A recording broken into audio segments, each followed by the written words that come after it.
종격 타령 마지막으로 현대인 사주 예문을 하나 살펴보고 정리하겠습니다. 이런 사주를 일견 보고서 극신약이니 시지신금이 용신이라고 보았다면 정격으로 판단하고 인성으로 일간을 도와주어야 한다는 생각에 사로잡혀 있는 것입니다. 자, 대운을 보니 병호, 을사로 볼 것이 없습니다. 왜 그렇습니까? 금을 용신으로 쓰는데 강한 화목으로 운이 흘러가니 금이 멀쩡할 리가 없기 때문입니다. 만약에 이 사주를 이런 식으로 살폈다면 생극과 왕세, 신강약을 벗어나지 못하고 있다는 반증입니다. 그런데 혹시 극신약이니 종격으로 보이십니까? 그런데 자세히 보니 시지의 신금이 종격을 방해하는 원수로 보입니다. 신금만 없으면 종제격으로 진종일 텐데 말입니다. 그런데 대운을 보니 신금을 강력하게 제어하는 운으로 흘러갑니다. 옳거니 되었구나. 원래는 가종이었는데 대운이 진종을 만들어주는구나. 만약 이런 식으로 판단했다면 나는 이 사주를 이해하지 못하겠다고 자랑하는 종격에서 벗어나지 못하고 있는 겁니다. 자, 동일한 사주인데도 정격으로는 극히 나쁘고 종격으로는 극히 좋다고 판단해야만 한다면 이런 사주를 직접 만나면 물어보고서 좋다고 하면 종격이고 나쁘다고 하면 정격이라고 판단할 겁니까? 그런데 만약 평범하다면 뭐라고 해야 합니까? 종격인 듯 종격 아닌 종격 같은 사주팔자라고 하시렵니까? 운 좋은 날에는 종격으로 풀어서 잘 맞추었는데 운 나쁜 날에는 정격으로 풀어서 완벽하게 틀려야만 한다면 뭔가 문제가 있는 것이 아닐까요? 자, 이 사주의 실제 사항은 이렇습니다.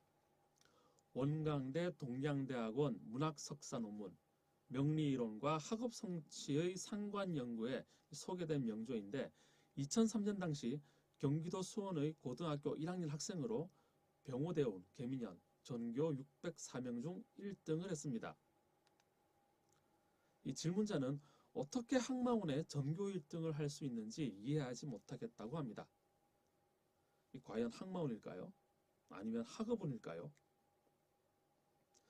종격 문제도 헷갈리는데 학마운까지 정신을 못 차리게 합니다.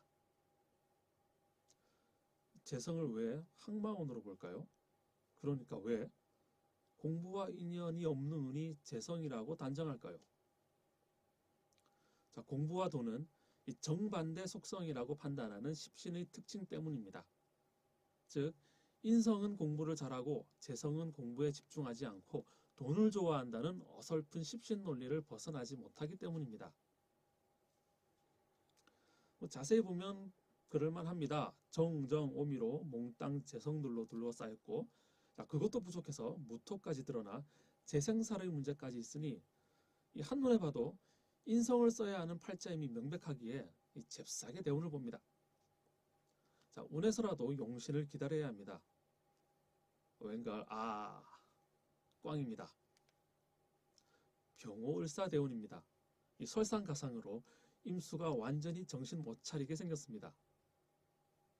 그런데 한 번 더 반전이 일어납니다. 이 사주 전교 1등이래.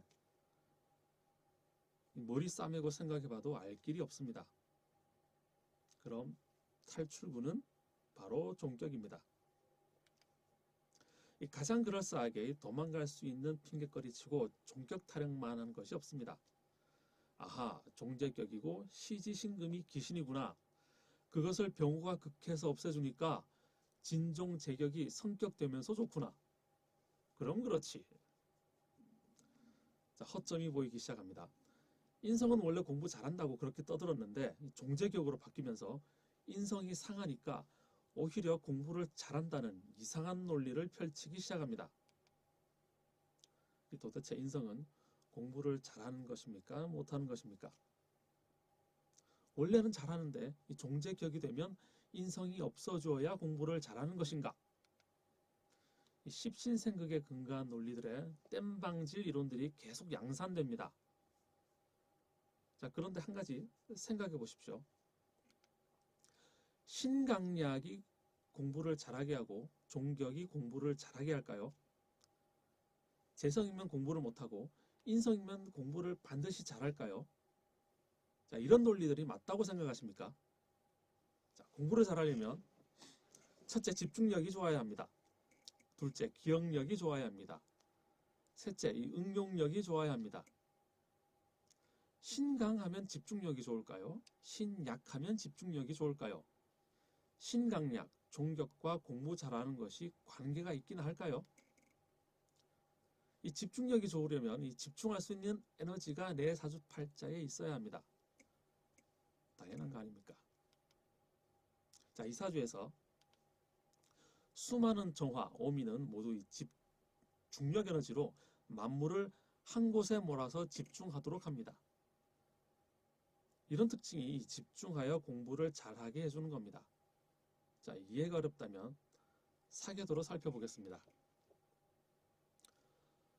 가을과 겨울에 정화와 임수가 있으며 좁은 공간으로 수렴, 응축하는 에너지들이 만나서 한 곳으로 집중합니다. 이런 자연의 이치를 인간의 성정에 그대로 응용합니다. 또 시공도로 살펴보면 임수와 정화는 지구 가장 내부 핵심으로 극히 응축되어 있는 열과 같습니다. 만약 그 열이 어떤 이유로 폭발하면 지구 내부 기토를 뚫고 지구 표면 무토에 심각한 영향을 미칩니다.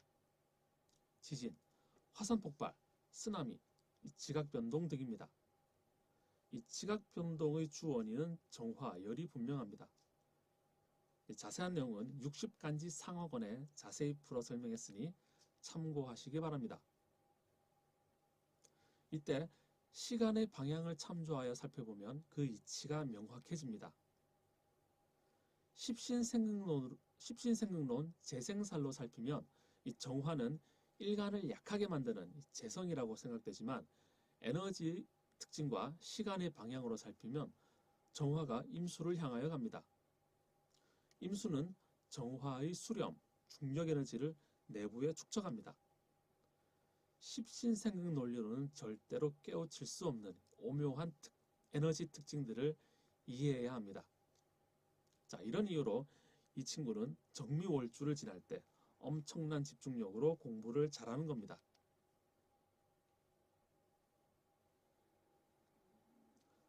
손흥민 선수의 사주입니다. 왜 그런 폭발력을 가지고 있을까요?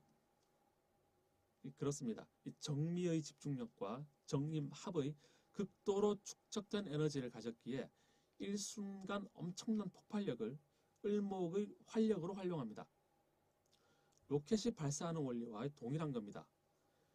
열기와 응축된 기운이 모여있다가 한순간 폭발합니다. 자, 이런 에너지 특징을 정신에 활용하면 집중력이 좋아서 공부를 잘하는 것이고 육체에 활용하면 엄청난 폭발력으로 뛰쳐나갑니다. 단거리 달리기도 잘하겠죠. 이 십신생극을 벗어나서 에너지의 특징과 시간의 방향에 집중해야 인간의 삶을 이해합니다.